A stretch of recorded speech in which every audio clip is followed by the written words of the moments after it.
નમસ્કાર વિદ્યાર્થી મિત્રો,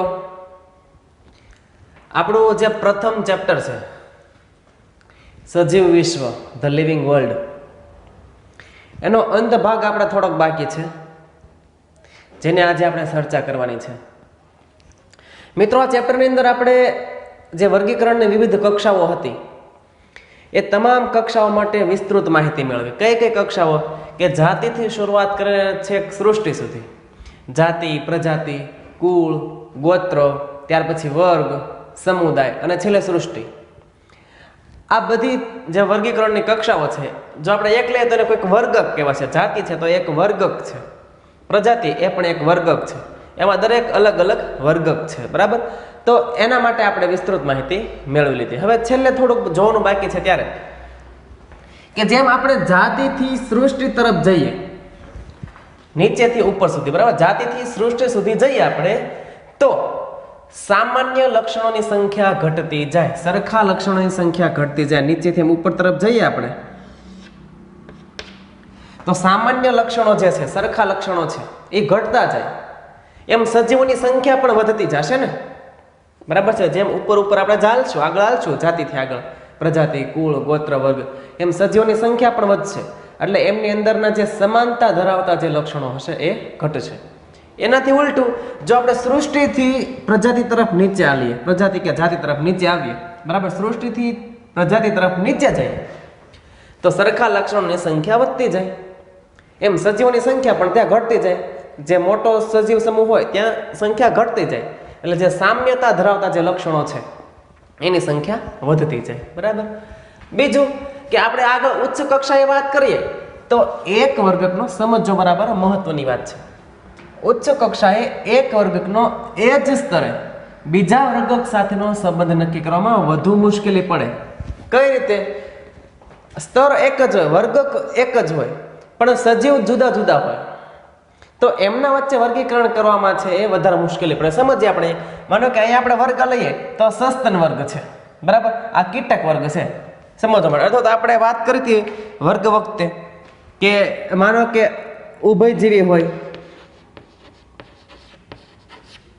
ત્યાર પછી સરીસૃપ હોય, સસ્તન હોય, વિહગ એટલે કે પક્ષીઓ હોય, મત્સ્ય હોય, તો આ બધાનો સમાવેશ એક જ વર્ગકની અંદર થાય. કયા વર્ગકમાં? વર્ગમાં.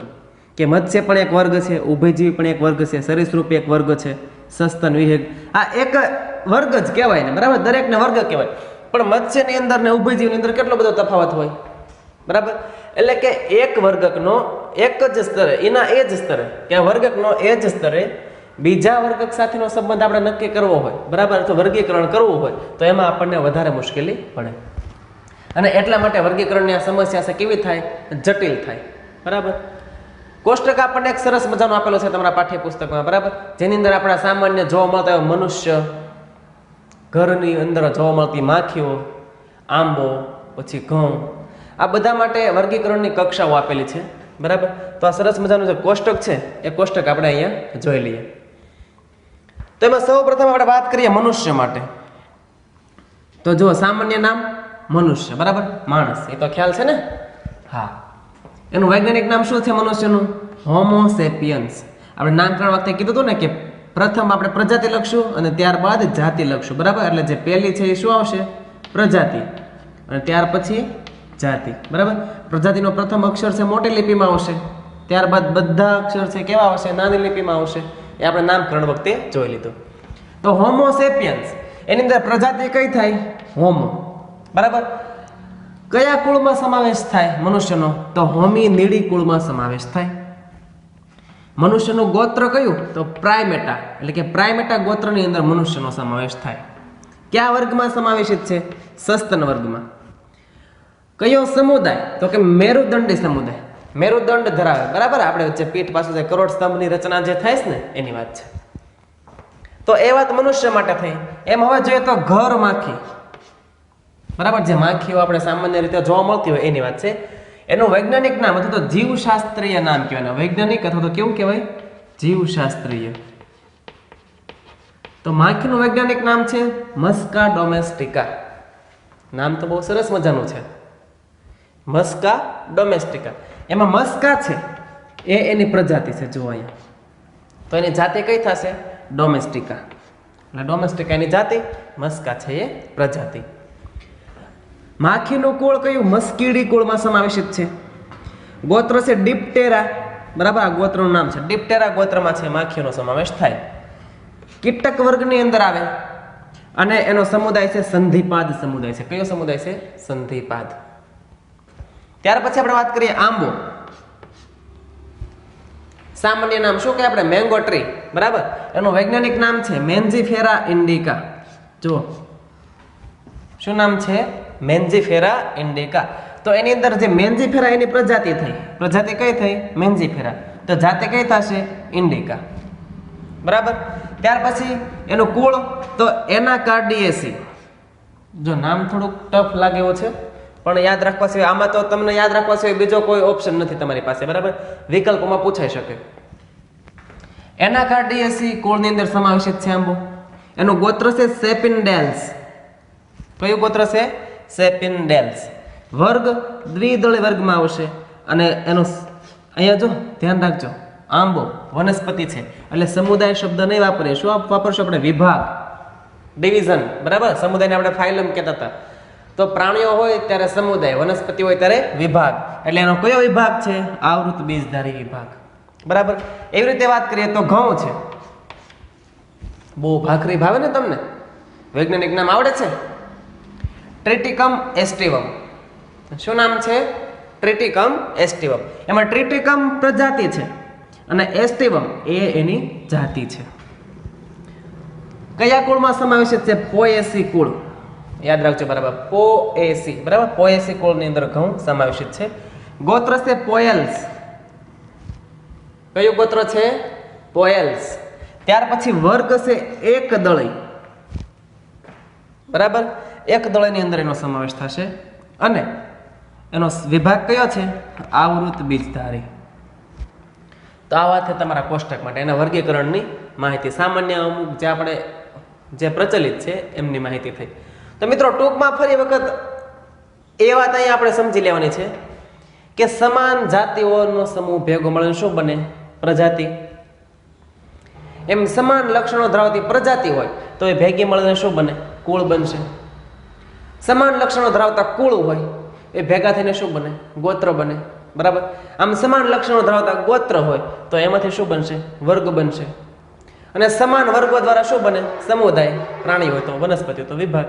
અને સમાન એવા લક્ષણો ધરાવતા સમુદાયો ભેગા થઈને સૃષ્ટિ બનાવે, બરાબર. સૃષ્ટિ છે એ સૌથી મોટો વર્ગક છે. અહીંયા જો સૌથી ઉચ્ચ કક્ષાનો વર્ગક હોય, આ સૌથી ઉચ્ચ કક્ષા, બરાબર. અને આ જાતિ છે સૌથી નિમ્ન કક્ષાનો વર્ગક છે. જાતિ કેવો વર્ગક છે? સૌથી નિમ્ન કક્ષાનો વર્ગક છે, બરાબર. અને સૃષ્ટિ છે ઉચ્ચ કક્ષાનો વર્ગક છે. ત્યારબાદ હવે મિત્રો આ ચેપ્ટરનો આપણો છેલ્લો એક ટોપિક બાકી રહ્યો છે, જે છે વર્ગીકરણના સાધનો. ટોપિક 4.1, 4.1, બરાબર. વર્ગીકરણના સાધનો. તો અહીંયા આપણે આ વર્ગીકરણનો અભ્યાસ કરવાનો છે. શા માટે જરૂરી છે આ બધું વર્ગીકરણ કરવું? શા માટે જરૂરી છે? તો કે કૃષિના અભ્યાસ માટે, ખેતી માટે, વન વિદ્યા, બરાબર છે, જંગલોની એ બધી માહિતી જાણકારી માટે, ઉદ્યોગોમાં પણ ક્યાંક વન વિદ્યા અથવા તો ક્યાંક જંગલોની પેદાશો અને ખેતીને બધું ક્યાંક સાથે જોડાઈ રહેલું હોય ઉદ્યોગોમાં, તો ઉદ્યોગોના અભ્યાસ માટે.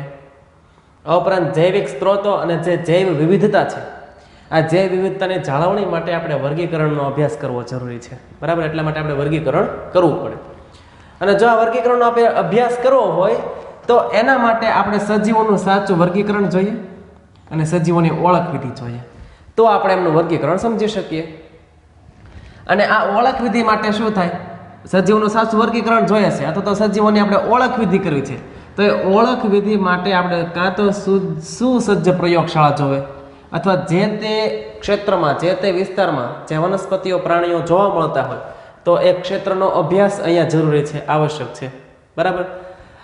ક્ષેત્ર અભ્યાસ માટે અથવા તો બીજો પણ રસ્તો છે. આપણે વનસ્પતિ અને પ્રાણીઓના જો વાસ્તવિક નમૂના હોય બરાબર. તો એ વર્ગીકરણના અભ્યાસ માટેના મુખ્ય સ્ત્રોત બની છે અહીંયા. આપણી પાસે એમના નમૂના અવેલેબલ હોય વનસ્પતિઓના, પ્રાણીઓના, બરાબર.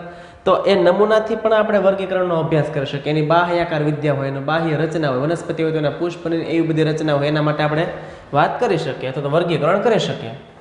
તો આવું પદ્ધતિસરનું વર્ગીકરણનો અભ્યાસ કરવો હોય, બરાબર, તો એના માટે આ બધી બાબતો, વાસ્તવિક નમૂનાઓ છે, બરાબર છે, ક્ષેત્ર અભ્યાસ છે, આ બધી પાયારૂપ અને અગત્યની એવી આવશ્યક બાબત છે.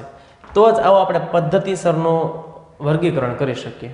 અને એ અભ્યાસ માટે આ બધી બાબતો કેવી કહેવાય? પાયારૂપ કહેવાય. સજીવોના વર્ગીકરણ માટે અને એમના નમૂનાઓની સાથે એની માહિતીના સંગ્રહમાં પણ આવો અભ્યાસ ઉપયોગી થાય. એનો વર્ગીકરણ તો આપણે કરી શકીએ. આ પ્રકારનો વર્ગીકરણનો અભ્યાસ કરશું તો સજીવોનું વર્ગીકરણ તો થશે, સાથે સાથે એમના નમૂનાઓની પણ માહિતી મળશે, બરાબર. આ ઉપરાંત જે વર્ગીકરણ વિદ્યા છે, બરાબર છે, એની જે કંઈ રચના કે એના જે કંઈ કાર્યો, વનસ્પતિઓ કે પ્રાણીઓની જે કંઈ આદતો હોય, એનો ખોરાક, રહેઠાણ, આ બધી માહિતીના સંગ્રહમાં પણ આપણને ઉપયોગી થાય. અને ભવિષ્યમાં પણ અભ્યાસ માટે, બરાબર, આ નમૂનાઓનું પરિરક્ષણ કરીને એને સાચવવામાં આવે છે. પરિરક્ષણ મતલબ પ્રિઝર્વ કરવામાં આવે, નમૂનાને સાચવવામાં આવે ભવિષ્યના અભ્યાસ માટે. તો આ બધો અભ્યાસ સરળ બને, વર્ગીકરણ સરળ બને એટલા માટે વૈજ્ઞાનિકોએ આ નમૂનાઓની સાથે સાથે માહિતીનો પણ આપણે સંગ્રહ કરી શકીએ એટલા માટે કેટલીક પદ્ધતિઓ અને તકનીકીઓ, ટેકનોલોજીઓ પ્રસ્થાપિત કરેલ છે, જેના માટે આપણે આ ટોપિકની અંદર વાત કરવાની છે.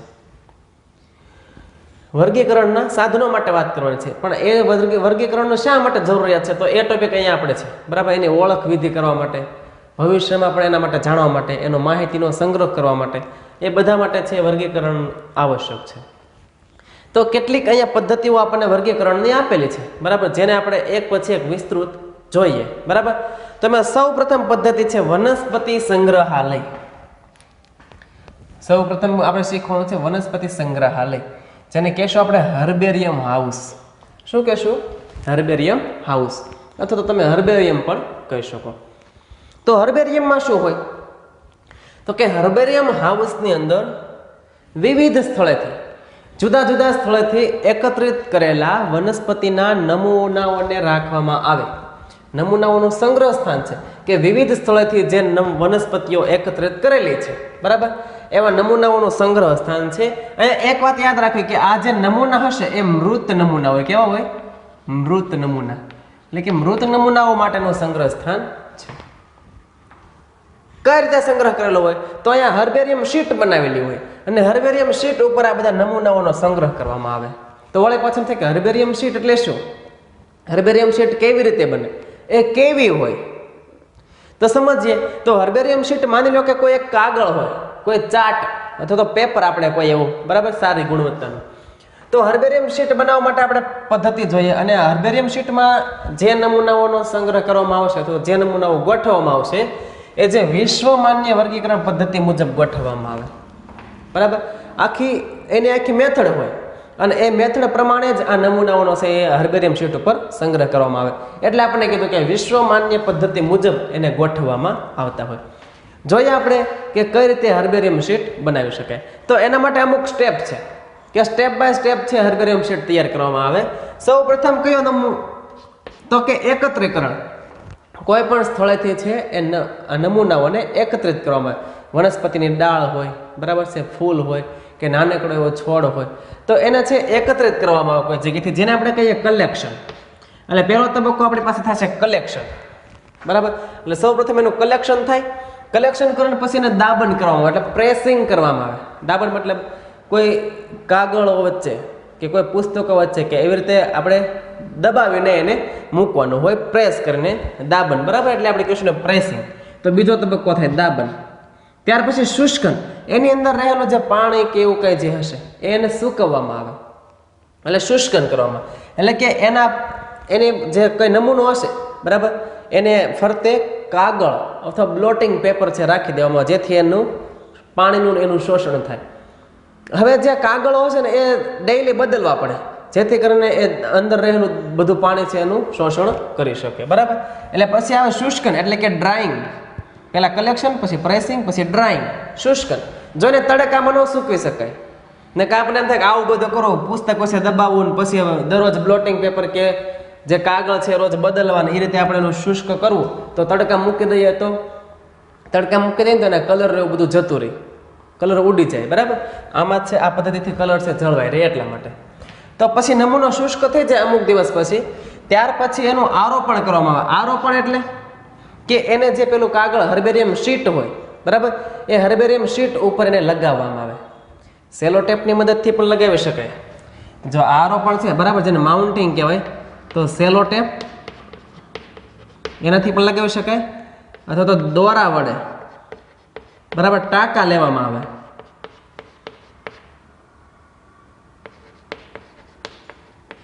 એ રીતે પણ આપણે કરી શકીએ. સેલો ટેપની મદદથી પણ એને હર્બેરિયમ શીટ ઉપર આરોપણ કરી શકીએ, અને દોરા વડે ટાંકા લઈને પણ આપણે એનું આરોપણ કરી શકીએ. અને હંમેશા ખાસ એક યાદ રાખવા જેવી બાબત કે આરોપણ હંમેશા હર્બેરિયમ શીટમાં ડાબી બાજુ, કઈ બાજુ? ડાબી બાજુ અને ઉપરના ભાગમાં જ કરવામાં આવશે. માની લો કે અહીંયા આપણે કોઈ હર્બેરિયમ શીટ લઈએ, બરાબર, આ રીતે માની લો કે કોઈ હર્બેરિયમ શીટ છે, તો નમૂનાનું ક્યાં આરોપણ કરશું આપણે? ડાબી બાજુ આરોપણ કરશું, એટલે કે આ સાઈડ અને ઉપરના ભાગમાં. માનો કે આવી રીતની કોઈ આપણે ડાળ લીધી હોય, બરાબર, તો આ ડાળ છે એ આ રીતે આપણે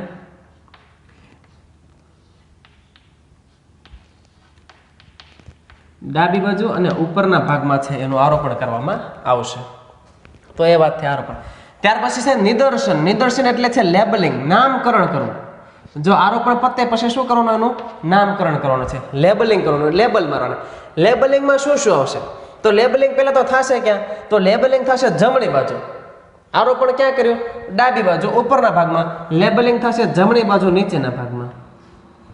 અહીંયા નીચેના ભાગમાં આપણે લેબલિંગ કરવાનું છે. જો આ ભાગમાં હર્બેરિયમ શીટ ઉપર. જો આ આપણે કીધું ને કે વિશ્વમાન્ય, બરાબર છે, એ રીતે વિશ્વમાન્ય વર્ગીકરણ પદ્ધતિ મુજબ વર્ગીકરણ કરવામાં આવે, એટલે અહીંયા જ આપણે એનું નામકરણ કરશું, લેબલિંગ કરશું. હવે લેબલિંગની અંદર આપણે શું શું કરવાનું છે? તો એની અંદર આપણે સૌ પ્રથમ તો ડેટ લખવાની છે, બરાબર, એકત્રિત કર્યાની તારીખ, ડેટ ઓફ કલેક્શન, ક્યારે એકત્રિત કર્યું, બરાબર, તો એ તારીખ લખવાની છે, એટલે એક આવશે ડેટ. પછી એકત્રિત કરેલ સ્થળ, બરાબર, એટલે પહેલામાં આપણે ડેટ લખવાની છે. પછી ક્યાંથી એકત્રિત કર્યું છે એ સ્થળ, પ્લેસ લખવાનું છે આપણે, બરાબર છે, કઈ જગ્યાએથી એકત્રિત કરવામાં. કારણ કે એમાં એવું હોય, અમુક એવું હોય કે અમુક વનસ્પતિ ચોક્કસ વિસ્તારમાં જ થતી હોય, દરેક જગ્યાએ ન પણ જોવા મળતી હોય, બરાબર. તો હર્બેરિયમ હાઉસમાં એનો સંગ્રહ કરવામાં આવે, પણ એને કયા સ્થળેથી એકત્રિત કરેલું છે એ પણ સાથે લખવામાં આવશે. ત્યાર પછી એના નામ લખવામાં આવે. નામમાં કઈ રીતે હોય? પહેલા એનું સ્થાનિક નામ હોય, કે સ્થાનિક ત્યાંના લોકો છે એ આપણે, અથવા તો જે કઈ વિસ્તારમાં છે તે સ્થાનિક કયા નામથી ઓળખાય. પછી એનું અંગ્રેજી નામ કયું છે, બરાબર, અંગ્રેજી નામ, અને પછી એનું વૈજ્ઞાનિક નામ કયું છે. માનો કે આંબો હોય તો આપણે એને આંબો કહેતા હોય, બરાબર છે, સ્થાનિક નામ આંબો કહેતા હોય. અંગ્રેજી નામ કહે તો શું થશે? એનું મેંગો ટ્રી થશે, બરાબર. પછી વૈજ્ઞાનિક નામ લખવાનું છે, કયું થશે? મેન્જીફેરા ઇન્ડિકા. તો એ રીતે છે એના નામકરણ કરવામાં આવે. ત્યાર પછી એનું કુળ લખવામાં આવે, એટલે કે ફેમિલી, કયા કુળની વનસ્પતિ છે એ કુળ લખવામાં આવશે. અને ત્યાર પછી આવશે એકત્રિત કરનારનું નામ, બરાબર, જેને કલેક્શન કર્યું છે, એટલે નેમ ઓફ કલેક્ટર. કલેક્ટર મતલબ કયા કલેક્ટર એકત્રિત કરવાવાળા? ઓલા કલેક્ટર નહીં હો, હા, એટલે નેમ ઓફ કલેક્ટર, જેને કલેક્ટ કર્યું છે એનું નામ. તો આવી રીતે એનું નિદર્શન અથવા તો લેબલિંગ કરવામાં આવે.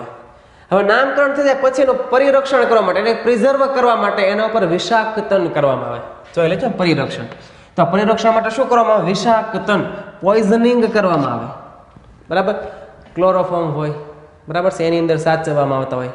અમુક નમૂનાઓ એની ઉપર અમુક પાવડર કે ભૂકી એવી છાંટવામાં આવે, બરાબર, જેથી કરીને એને કોઈ ફૂગનું કે એવું કોઈ ઇન્ફેક્શન ન લાગે, કોઈ બેક્ટેરિયા કે એને કોરી ન ખાય, એના માટે એના ઉપર એવા રસાયણ છે એનો છંટકાવ કરવામાં આવે, એટલે કે એનું વિષાક્તન કરવામાં આવે, એને પ્રિઝર્વ કરવા માટે. અને પછી એને કબાટની અંદર કે એની અંદર મૂકવામાં આવે, બરાબર, જેથી દરેક જણ છે એ નિહાળી શકે. તો આ રીતે છે આખી હર્બેરિયમ શીટ બનાવવામાં આવે. પછી મિત્રો ખાસ આ હર્બેરિયમ શીટ જે છે એની સાઈઝ અહીંયા તમને આપેલી છે, તમારો ટેક્સમાં નથી આપેલી, પણ અહીંયા જોઈ લો, કદાચ તમને નીટમાં પૂછી લે. તો હર્બેરિયમ શીટની લંબાઈ કેટલી હોવી જોઈએ? 41 સેન્ટીમીટર એની લંબાઈ, બરાબર. આ લંબાઈ કેટલી હોવી જોઈએ? 41 સેન્ટીમીટર. અને પહોળાઈ કેટલી હોવી જોઈએ? 29 સેન્ટીમીટર. જો કોઈ પણ જ્યાં જ્યાં આવા હર્બેરિયમ હાઉસ હશે, બરાબર, ત્યાં જેટલા હર્બેરિયમ પત્ર હોય, હર્બેરિયમ શીટ હોય, એ બધાની લંબાઈ 41 સેન્ટીમીટર હોય અને પહોળાઈ 29 સેન્ટીમીટર હોય. આપણે ઘરે કોઈ પણ કાગળમાં લગાવી દઈએ ને કઈ હર્બેરિયમ શીટ તૈયાર થઈ ગઈ એમ ના ચાલે, બરાબર.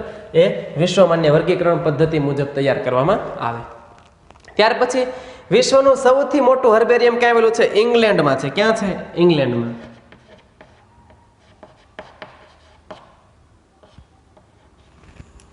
ઇંગ્લેન્ડનું એક બોટનિકલ ગાર્ડન છે, બરાબર, ક્યુમાં. ઇંગ્લેન્ડ અને ઇંગ્લેન્ડની અંદર પણ ક્યુ, એનું નામ છે royal botanical garden. Royal botanical garden ક્યાં આવેલું છે? ક્યુ, ઇંગ્લેન્ડમાં. ભારતનું સૌથી મોટું હર્બેરિયમ ગૃહ ક્યાં આવેલું છે? તો હર્બેરિયમ હાઉસ ક્યાં આવેલું છે? તો કોલકાતામાં આવેલું છે. ક્યાં આવેલું છે? કોલકાતામાં. એનું નામ છે Indian botanical garden. Indian botanical garden. આ ભારતનું મોટામાં મોટું છે હર્બેરિયમ ગૃહ છે. જો આ છે ને ઇંગ્લેન્ડ, ત્યાં આખો વનસ્પતિ ઉદ્યાન છે અને એ વનસ્પતિ ઉદ્યાન થકી જ એની મદદથી જ ત્યાં હર્બેરિયમ ગૃહ બનાવવામાં આવેલું છે, બરાબર. એમ ભારતમાં પણ એવું છે, જે કોલકાતા છે ઇન્ડિયન બોટનિકલ ગાર્ડન, એ આખો ઉદ્યાન છે, વનસ્પતિ ઉદ્યાન છે, બરાબર.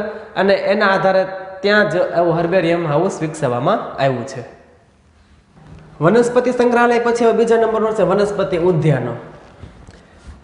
તો એમ થાય કે વનસ્પતિ સંગ્રહાલય અને વનસ્પતિ ઉદ્યાનોમાં શું ફેર હશે? બંને લાગે તો નામ એક જેવું. જેને કહેશું આપણે બોટનિકલ ગાર્ડન. શું કહેશું? બોટનિકલ ગાર્ડન, બરાબર. તો વનસ્પતિ સંગ્રહાલયની અંદર જે મૃત નમૂનાઓનો સંગ્રહ કરવામાં આવતો, અહીંયા વનસ્પતિ ઉદ્યાનોમાં જો જીવંત નમૂનાઓનો સંગ્રહ કરવામાં આવશે, બરાબર. વનસ્પતિના જે જીવંત નમૂનાઓ હોય એ નમૂનાઓનો સંગ્રહ મતલબ કે અહીંયા શું હશે કે આ બધી વનસ્પતિઓને ઓળખ વિધિ માટે, એના ઓળખ વિધિના હેતુ માટે વિવિધ વનસ્પતિની જાતોને અહીંયા ઉછેરવામાં આવે. અલગ અલગ ક્ષેત્રમાં જોવા મળતી જે વિવિધ વનસ્પતિઓ હોય, આ બધી વિવિધ વનસ્પતિઓને અનુકૂળ વાતાવરણ પૂરું પાડીને અહીંયા એનો ઉછેર કરવામાં આવે, જેથી કરીને એની ઓળખ વિધિ માટે સરળતા પડે. ત્યાર પછી આ જે દરેક વનસ્પતિ હશે બોટનિકલ ગાર્ડનની અંદર ઉછેરવામાં આવેલી દરેક વનસ્પતિ, એ દરેક વનસ્પતિ ઉપર એમનું વૈજ્ઞાનિક નામ, એટલે કે એનું જે વનસ્પતિ શાસ્ત્રીય નામ, એને વનસ્પતિ માટે શું કહેશું આપણે? વનસ્પતિ શાસ્ત્રીય નામ. પ્રાણી માટે આપણે કીધું જીવશાસ્ત્રીય નામ, એને વનસ્પતિ શાસ્ત્રીય નામ પણ કહેવાય. અથવા તેનું વૈજ્ઞાનિક નામ લખવામાં આવે અને એ કયા કુળની અંદર સમાવેશિત છે, બરાબર. આવી કાપલી લગાવેલી હોય છે વનસ્પતિ સાથે. શું શું હોય એમાં? તો કે વૈજ્ઞાનિક નામ કયું છે અને એ કયા કુળમાં સમાવેશિત છે, એવી આખી કાપલી કરીને આ વનસ્પતિ પર લગાવવામાં આવેલી હોય, જેને લેબલિંગ અથવા તો ટેગિંગ કહેવામાં આવે. વિશ્વનો સૌથી મોટો વનસ્પતિ ઉદ્યાન ક્યાં આવેલો છે? ક્યુ, ઇંગ્લેન્ડમાં આવેલો છે, જેનું નામ છે રોયલ બોટનિકલ ગાર્ડન. આના ઉપરથી આપણે કીધું હતું ને કે આ જે આખું વનસ્પતિ ઉદ્યાન છે અને એને મદદથી, એના જ આધારે એમણે એમનું હર્બેરિયમ ગૃહ બનાવેલું છે, વનસ્પતિ સંગ્રહાલય બનાવેલું છે, બરાબર. તો એ સૌથી મોટો વિશ્વનો વર્લ્ડ લેવલની વાત છે, ઇંગ્લેન્ડમાં છે, ક્યુની અંદર આવેલો છે રોયલ બોટનિકલ ગાર્ડન. જો ભારત માટે આપણે વાત કરીએ કે ભારતમાં સૌથી મોટો વનસ્પતિ ઉદ્યાન ક્યાં આવેલો છે? તો હાવરાની અંદર, એટલે કે કોલકાતાની અંદર આવેલો છે. સૌથી મોટો ભારતનો બોટનિકલ ગાર્ડન જોઈએ આપણે તો કોલકાતાની અંદર હાવરામાં આવેલો છે ઇન્ડિયન બોટાનિકલ ગાર્ડન. શું નામ છે એનું? Indian botanical garden. જો મિત્રો આ નામ જૂનું છે, હાલમાં એ નામને ચેન્જ કરવામાં આવ્યું છે. અત્યારે આચાર્ય જગદીશચંદ્ર બોઝ બોટાનિકલ ગાર્ડન તરીકે ઓળખાય છે, અથવા તો એ નામ છે. હાલનું નામ કયું છે? Acharya Jagdish Chandra Bose botanical garden. આ ઉપરાંત બીજો એક બોટનિકલ ગાર્ડન પણ છે, નેશનલ બોટનિકલ રિસર્ચ ઇન્સ્ટિટ્યૂટ, જે લખનઉ ની અંદર આવેલો છે, ઉત્તર પ્રદેશ, બરાબર, ભારતની અંદર આવેલો છે, જેને શોર્ટમાં NBRI એટલે કે નેશનલ બોટાનિકલ રિસર્ચ ઇન્સ્ટિટ્યૂટ કહેવામાં આવે છે. એ આના કરતાં નાનો છે. આચાર્ય જગદીશચંદ્ર બોઝ બોટનિકલ ગાર્ડન એ મોટો ઉદ્યાન છે, બરાબર, આ છે નાનો ઉદ્યાન છે. તો આ વાત થઈ વનસ્પતિ ઉદ્યાન માટે. ત્યાર પછી જોઈએ આપણે પ્રાણી ઉદ્યાન, એટલે કે ઝૂલોજિકલ પાર્ક, બરાબર. પેલું બોટનિકલ ગાર્ડન હતું, અહીંયા છે ઝૂલોજિકલ પાર્ક એટલે કે પ્રાણી ઉદ્યાન. જોયા છે ને પ્રાણી ઉદ્યાન? આપણી ભાષામાં શું કહીએ છીએ આપણને? ઝૂ, પ્રાણી સંગ્રહાલય. બહુ ગમે આપણને જવું. કેમ? આ વિસ્તારમાં મનુષ્યની સીધી દેખરેખ નીચે મનુષ્ય જોઈ શકે, બરાબર છે, સીધી દેખરેખ નીચે જંગલી પ્રાણીઓને રાખવામાં આવે. સિંહ, વાઘ, દીપડા બધાને રાખવામાં આવે, બરાબર. બધા પ્રાણીઓને તેમના પ્રાકૃતિક નિવાસસ્થાન જેવી અનુકૂળતા આપવામાં આવે છે. ઘણી જગ્યાએ એવું પણ હોય પિંજરામાં પૂરેલા હોય, ઘણી જગ્યાએ આખું એનું નિવાસસ્થાન બનાવેલું હોય. જ્યાં આવા પ્રાણી ઉદ્યાનો છે ત્યાં આખું એનું નિવાસસ્થાન જેવું એ કુદરતી વાતાવરણમાં રહેતા હોય એવું જ એને ફીલ થાય, બરાબર. એટલે એવું પ્રાકૃતિક વાતાવરણ એને નિવાસસ્થાન એને આપવામાં આવે છે. અહીંયા શું હોય તો કે ત્યાં આપણને એના ખોરાકની આદતો અને એનો વર્તણૂકની આપણને સમજ મળે છે કે કેવા પ્રકારનો ખોરાક લે છે, બરાબર, કેવા પ્રકારની એની વર્તણૂક છે. તો એનો અભ્યાસ કરી શકાય. અમુક વ્યક્તિઓ હોય, કોઈ જિજ્ઞાસાવાળા કે જેને કોઈ પ્રાણીઓ વિશે જાણવું હોય, એમના માટે કંઈ શોધખોળ કરવી હોય તો તેઓ અહીંયા ઝૂમાં જઈને કરી શકે છે. કારણ કે પ્રાણી સામે હોય, બરાબર, એમની કેવી કેવી આદતો છે, કેવી હેબિટ્સ છે, ફૂડ હેબિટ્સ, ખોરાક કેવી રીતે લે છે, એમની વર્તણૂક કેવી છે, એ બધી બાબતોની માહિતી મેળવી શકે છે. બાળકોને મુલાકાત લેવી ગમે છે અને સામાન્ય રીતે આપણે એને શું કહીએ છીએ? ઝૂ, પ્રાણી સંગ્રહાલય આપણે કહેતા હોઈએ. તો આ વાત છે પ્રાણી ઉદ્યાનો કે જ્યાં પ્રાણીઓને રાખવામાં આવે છે, જંગલી પ્રાણીઓને. મિત્રો આપણે આ વાત કરીને ઉપર વનસ્પતિ ઉદ્યાનમાં ત્યાં આ ઇન્ડિયન બોટાનિકલ ગાર્ડન કે આચાર્ય જગદીશચંદ્ર બોઝ, ત્યાં મિત્રો એક બહુ મોટો મહાકાય વડ છે, બરાબર. વડલો આપણે કહીએ ને એ વડ છે. વડ લગભગ બહુ ઘણો 2200 વર્ષ જેટલો જૂનો વડ છે અને એને આપણે વડને વડવાયું નીકળે, બરાબર. એમાં એની ડાળીઓ છે ખૂબ ભારે હોય, વજન છે એનો ઝીલી ન શકે. ખાલી એક થડ કે એક જે મુખ્ય જે થડ હશે, બરાબર, એના દ્વારા ઝીલી ન શકે, એટલે એમાં વડવાયું ફૂટે. તો આ વડને 2800 જેટલી વડવાયું હશે અને બહુ એકદમ એ બધા મૂળ જેવી વડવાયો થઈ ગઈ. એટલે એનું મુખ્ય જે વાસ્તવિક મૂળ કયું છે ને એ નથી મળતું અત્યારે. બધી એકદમ મૂળ જેવી જ લાગે. વાસ્તવિક મૂળ કયું છે એ ખ્યાલ નથી આવતો. એટલે આવો મહાકાય અને બહુ ઝાઝા બધા ક્ષેત્રમાં ફેલાયેલો છે આ વડ, એ આવેલો છે ઇન્ડિયન બોટનિકલ ગાર્ડનની અંદર. ત્યાર પછી આગળ હવે આપણે વાત કરીએ 4 નંબર, સંગ્રહાલય. જો આ પ્રાણી સંગ્રહાલય નથી, મ્યુઝિયમ છે. શું છે?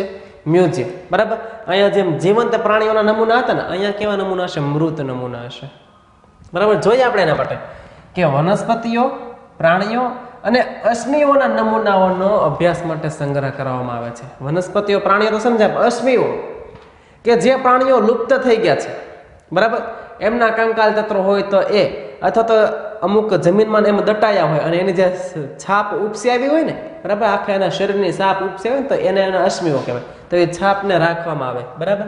તો અને મોટા ભાગે એ શાળા, પછી કોલેજો, યુનિવર્સિટી, આવી શૈક્ષણિક સંસ્થાઓ જે હશે, આવી શૈક્ષણિક સંસ્થાઓમાં સ્થાપવામાં આવતા હોય. અમુક વિશ્વ લેવલે પણ મોટા મોટા છે આવા મ્યુઝિયમ હોય કે જેની અંદર આવા વનસ્પતિઓ, પ્રાણીઓ કે અશ્મિઓના નમૂનાઓને સાચવવામાં આવે. આ નમૂનાઓ છે તો એને મોટા ખોખાની અંદર સાચવવામાં આવતા હોય, અથવા તો કાચની શીશી કે કાચની બરણીની અંદર પણ સાચવવામાં આવતા હોય. નાનકડા એવા હોય તો કાચની બરણીમાં કે કાચની શીશીમાં અમને પ્રિઝર્વ કરીને, બરાબર. જો અહીંયા તમને આપેલું છે કે સંગ્રાહક દ્રાવણનો ઉપયોગ કરીને, એમાં ક્લોરોફોર્મ હોય, આલ્કોહોલ હોય, આવા બધા દ્રાવણની અંદર એને રાખવામાં આવે જેથી કરીને એ યથાવત રહે, એમની જેવી શરીર રચના હોય એવી શરીર રચના રહે એ માટે એને એવા કેમિકલની અંદર રાખવામાં આવતા હોય. મોટા ભાગે તમે જીવ વિજ્ઞાનની પ્રયોગશાળાને એવું જુઓ એટલે એની અંદર આવા વનસ્પતિ અને પ્રાણીઓના નમૂનાઓ હશે. સ્કૂલે આવો ત્યારે તમે પણ જોઈ શકો છો. વનસ્પતિ અને પ્રાણીઓના સુકાયેલા નમૂનાને પણ સાચવવામાં આવે, બરાબર છે. આ જે ઓરિજિનલ જે મુખ્ય શરીર હશે એ સાચવવામાં આવશે. હશે કેવા? મૃત. તો એની જે વનસ્પતિ અને પ્રાણીઓના જે સુકાયેલ નમૂના હશે, આ સુકાયેલા નમૂનાઓને પણ સાચવવામાં આવે.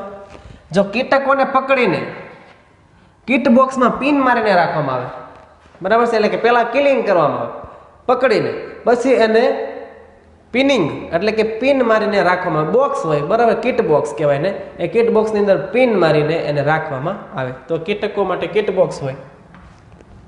ત્યાર પછી માની લો કે પક્ષીઓ કે સસ્તન વર્ગના કોઈ પ્રાણીઓ છે કે જે કદમાં મોટા છે, તો એવા પ્રાણીઓને સ્ટફિંગ કરીને સાચવવામાં આવે. હવે એમ થાય સ્ટફિંગ એટલે શું?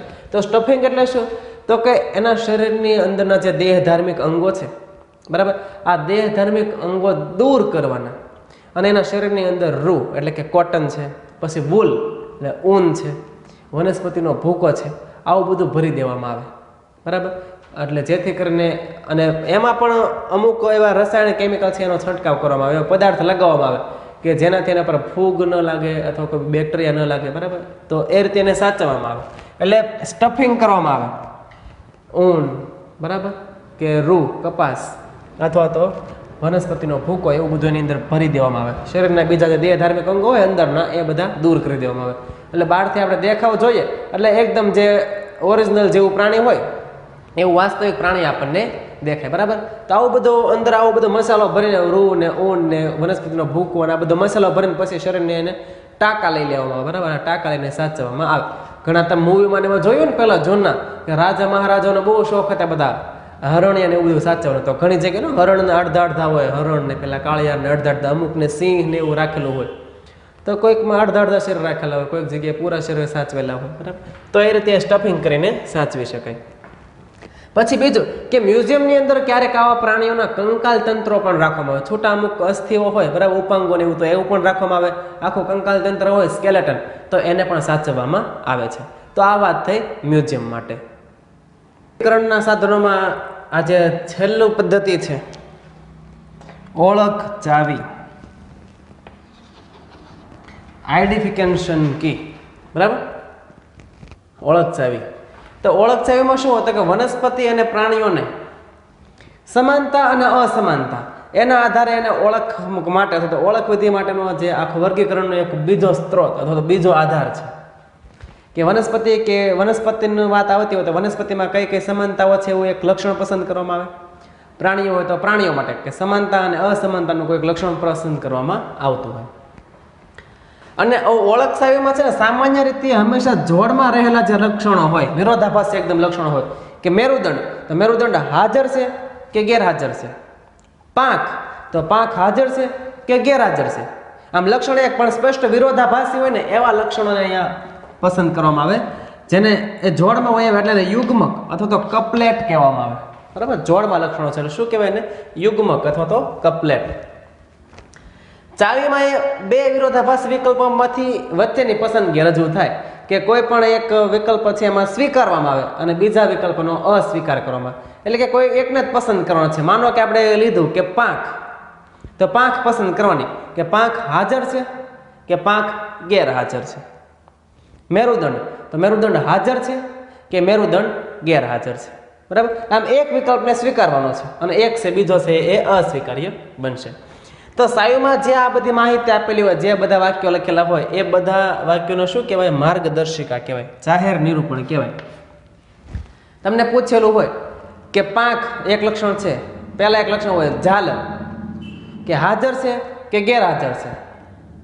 તો જો ઝાલર હાજર હોય, બરાબર, તો એ માછલી હોય. અથવા બીજો વિકલ્પ હોય કે ઝાલર ગેરહાજર, તો ગેરહાજરમાં પછી બીજી ચાવી આપેલી હોય કે પાંખ હાજર છે કે ગેરહાજર છે. જો પાંખ હાજર હોય તો એ પક્ષી હોય, જો પાંખ ગેરહાજર હોય તો વળી પાછી બીજી ચાવી હોય. તો આવી જે ચાવીઓ માટે જે વાક્ય રચના જે આપેલી હોય એને માર્ગદર્શિકા કહેવામાં આવે. એનાથી આ જુદી જુદી જો કુળ, પ્રજાતિ, જાતિ, આ બધી કક્ષાઓ માટે અલગ અલગ આવી ઓળખ ચાવીઓ હોય અથવા તો આવી ઓળખ ચાવીથી આપણે એની ઓળખાણ કરી શકીએ, બરાબર. એટલે કે કુળ, પ્રજાતિ, જાતિ જેવી વિવિધ કક્ષાઓ માટેની ઓળખ વિધિના હેતુ માટે અલગ અલગ વર્ગીકરણની ચાવીઓ હોય, બરાબર. એ વર્ગીકરણ ઉપરથી ઓળખ ચાવીની મદદથી આપણે કયું કુળ છે, કઈ પ્રજાતિ છે, કઈ જાતિ છે, એ છેલ્લે આપણને એનો જવાબ મળી જાય.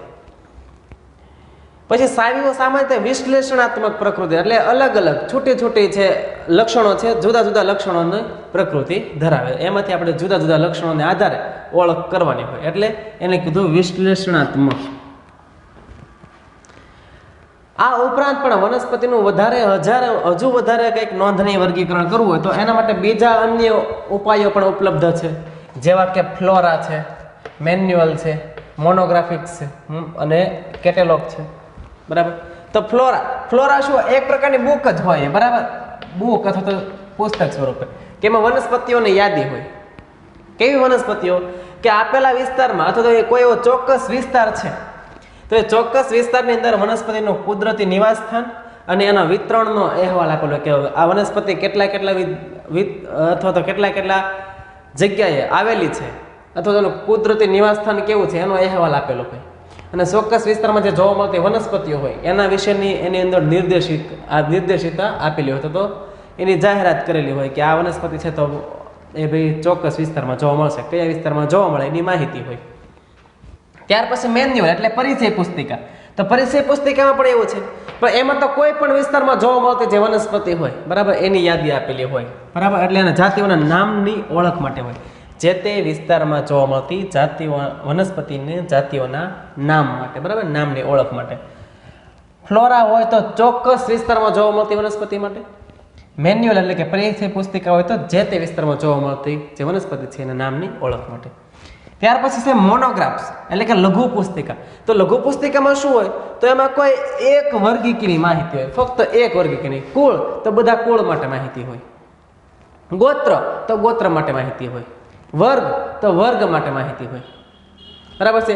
આમ જાતિ, પ્રજાતિ, કુળ, ગોત્ર એમાંથી કોઈ પણ એક ગોત્ર અથવા તો કોઈ પણ એક વર્ગીકીની માહિતી આપેલી હોય. જે વર્ગીકી એમાં પસંદ કરેલી હોય એ બધી દરેક વર્ગીકીઓની એમાં માહિતી હોય, જેને લઘુ પુસ્તિકા અથવા મોનોગ્રાફ્સ કહેવામાં આવે.